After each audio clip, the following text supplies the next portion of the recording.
بزنی باید بزنی با چی بزنم با چی بزنی با چوب بزنی با چرماق بزنی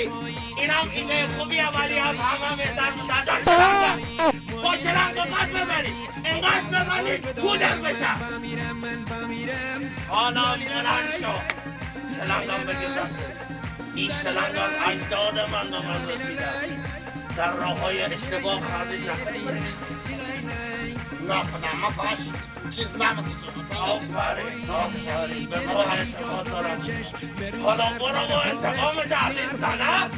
بگیر با هرچی اینم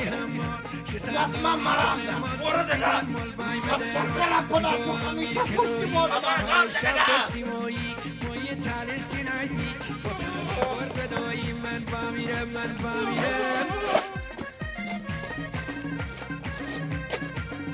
خدا این چه زندگی هم من دارم یک پدرم باش مادرم چیکار کنم من باش پدرم باش مادرم باش اون زنم که گذاشته رفتم از دار دنیا یک ماشین یک افتاد که از این چی شانس ندارم ای خدا